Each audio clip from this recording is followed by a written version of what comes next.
Hello, and welcome back to the Zak and Buzz review of Celebrity Traitors, episode 8. Episode 8. There's the penultimate episode. Yeah, it's just the final. I know, it's crazy. They've kept us waiting. I know. A whole week. A week and a bit, isn't it? Because it's, it's a week because it's a Thursday. Yeah. Thursday this week. But what happened? Tenterhooks. Tenterhooks. The tension is rife. I am starting to think it's going to swing now. All the way through, I thought the Traitors were doing such a good job. I thought Cat's going to go under the wire. But we shall see. But Joe is just doing such a good job. Joe is, he's naturally using his presence, his intuitiveness, his intuition and his just natural, ability to judge people. Maybe that's difficult when you're an actor because you play so many roles on so many different levels. It's very difficult to tell. To gauge, especially when you're doing something like with Alan, because Alan's so funny all the time. Anyway, let's start off this episode. So, dinner party time. They've had their lasagna. They're already fed, but they've got to go and have a dinner party. That's the thing with this, is the fact that we were left on the cliffhanger of murder in plain sight yet again. Dun, dun. With the phrase, parting is such sweet sorrow. That's right. Which was decided between Kat and Alan. That Alan was going to do it yet again. Honestly, it has to be. It had to be. Kat wouldn't be able to just come out with something like that. So we were theorising who it was going to be. Now, it was interesting the angle that it was kind of proposed in the cliffhanger of the episode. Maybe it could have been a quote that Stephen said. That was quite good. That was, I think, that Kat's suggestion, wasn't it? Yeah. And I think they actually got away with it. Yeah, he did. No, he delivered it well. He said, I love Stephen's quotes. He used to say he dropped a couple, and then he came out with that one. And then followed up by saying, addressed Celia, who we guessed was going to be murdered. We nailed that one. Yes. Yay! Another score. Go us. Yeah, get a fist bump for that. And so the following morning, it was the hilarious bit when they walked out. Kat came in first, then Alan. So you got the two traitors there to have a quick chat. They all come in, find out Celia's gone. And then they just completely fluffed it yet again. I'm trying to work out how she got murdered in plain sight. Which cup was she using? Did she take food? Did somebody give her food? Did somebody eat a particular food in a certain order or something like this? It's just like overanalyzing. Way off the mark. Overanalyzing and completely... Because it was revealed that it was in plain sight. So that's where that kind of all began spiralling. Completely missed Alan's bravado of saying, parting is such sweet sorrow. Celia. You did. Anyway, I'm kind of amazed that they got away with that. I honestly thought that somebody would pick up on it, but they were just going through. Later on in the show, they were saying, which was Celia's glass? Like this. And no, completely missed it. Yeah, again. So that led us on to actually probably one of the most fun missions that they had, which was the Halloween mission. With Claire Baldwin, or should we say, Boris Johnson's head. Oh no. That was really funny. Those heads were horrible. I don't know if they must have specifically kind of said, let's make them look, to quote Douglas Adams, almost but not quite entirely unlike whom they're meant to look like. But some of them just didn't hit the mark at all. Do you remember Nico? Yes. That looked weird. What's that? And who was it? Joe Marler. Not Joe Marler, Joe Wilkinson, his face. He's the one actually. Joe Marler got hold of his head. Yeah. And he's going, Well, he actually looked like himself. Yeah. Like they'd beheaded him. And at that point when Alan grabbed his own head. Yes. I like myself. He's such a narcissist. But that was a fun thing because obviously they had to get the heads down through the lasers. Through the laser beams. Onto their... Well, didn't have to be a specific mannequin. But I think there were 6 mannequins and they had to get all 6 heads on... A mannequin. On a mannequin to basically... No, not all 6 heads on a mannequin. All 6 heads on individual mannequins. There were 6 mannequins. There were. They need 6 heads on the 6 mannequins. And on the way through, to get all the money. They discovered there were buttons. There were buttons to turn off some of the lasers to make the task a little bit easier. But they would only be deactivated for as long as they were being held. Down. So it was Nick, who is very He's a very small man. He's a very small man. And he managed to wiggle through quite easily, which was good on him. And they all did very well until it came to Joe, bless him. What? Although Alan was getting his ass up in the air at the wrong. Well, that was the thing. Basically, they had the heads of everyone from the game who's obviously been banished or murdered as well. They had to take some. So in total, they had 19 chances to get this right. And they did it. Yeah, they did. So congratulations. I think they went back about 3 times, didn't they? Yeah, well, they had to chuck the people whose head in the bin if they got detected. Beat. Yeah, exactly. So I think Jonathan Ross's head went in the bin. Yeah. And Joe was like, "Yeah, he's a traitor. Just throw him." Yeah, he deserves it. He deserves it. Talking about Joe though, because of course Joe Marler, like myself, bit big for that sort of game, really. I remember when I was invited to go into an artificial spelunking cave network to go, Is this a real story? Yeah, it's a real story, and I got stuck. What did you do? Well, they were trying to get us through these. It was like cave crawling. Yeah. And it was an artificial, and my shoulders are just too wide, and I ended up no. trying to get round a bend, and it was like, no. Call the emergency services now because I can't go. It's okay, working. I'm stuck. I did manage to get out, but that's the problem. You do these laser things, and you got a big guy there. He's a big guy, and he was also holding one of the buttons. Yeah. Which means when he took his finger off the button, that particular laser came back on again. Exactly. But with encouragement from the team, yes, they managed to make it work. So in the end, they managed to get all the money, which was £14,000, which put the prize fund up to £67,000 500. All 500. Yes. £67,500. That's what I meant. That's what he by meant, that. and that's what I meant too. I can math. We can math, can't we? We can Pythagoras. Okay. So then it was obviously after the mission. Drum roll. And this is where it kind of got a bit interesting because obviously they did have the round table coming up and theories were kind of bipping about. They're all sort of trying to chase from room to room and have a chat. Yeah.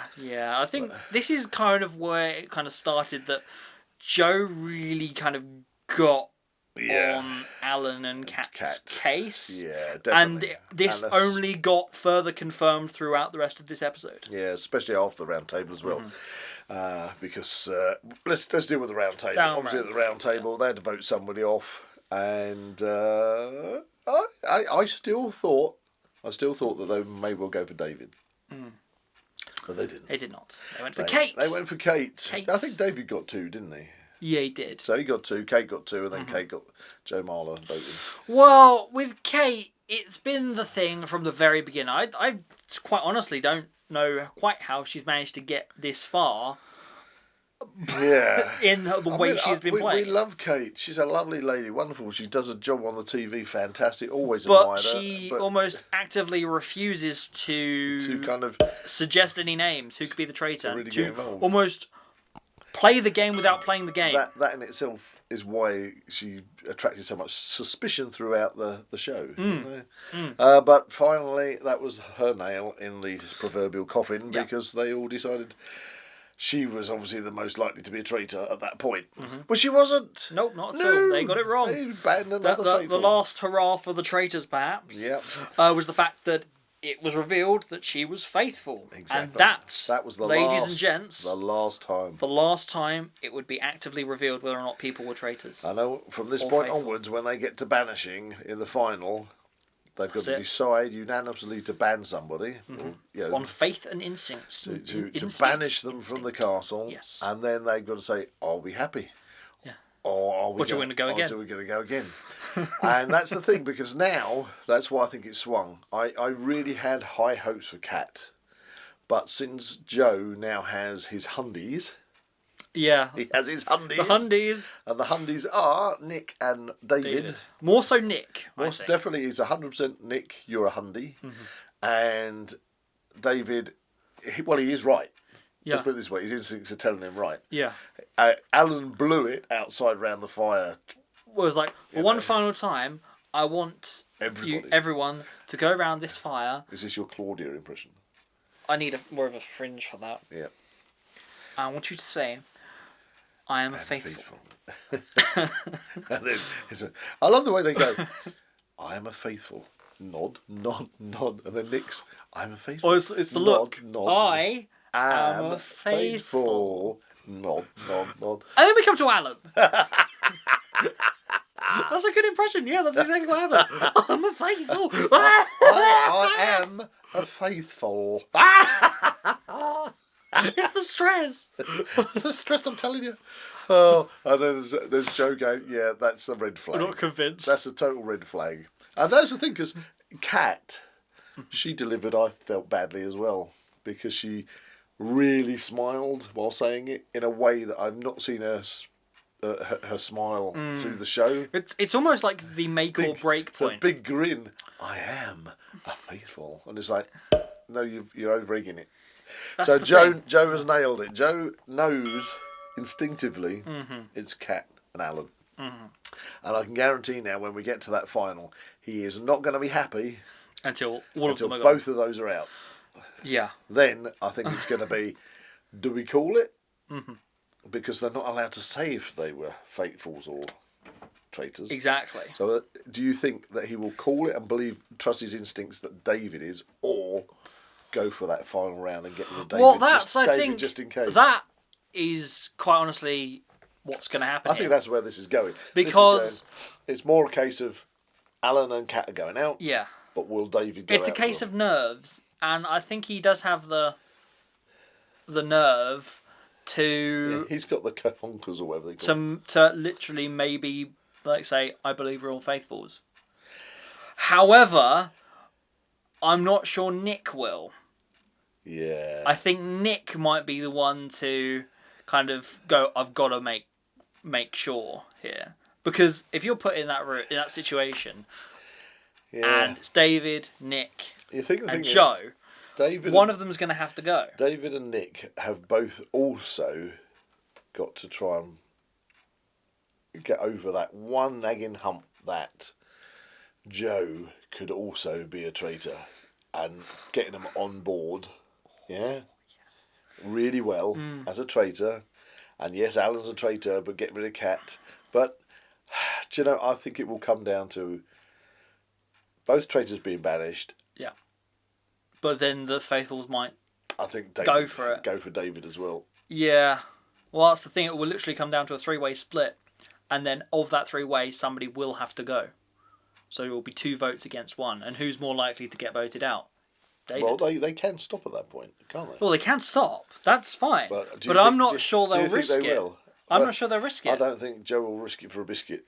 I think at the end of the day, he's still not 100% sure on David, and David has had heat on him. Well, David, quite frankly, he has been voted out. However, through chance, managed to stay in. Good point, Zak. It was the chance that saved him. So I'm kind of like, when for that fact, if I was playing the game, I just wouldn't risk it for a biscuit. When it's all on the line in that final, and you have to go back and say, well, yes, he was voted out. He survived through chance. He's been voted consistently as being a traitor. Yeah, by mostly everyone. We have now got to make that final decision. Do we stop or go again? I reckon for the money, you'd have to get him out. I think he'd got to go again. Yeah. What do you think?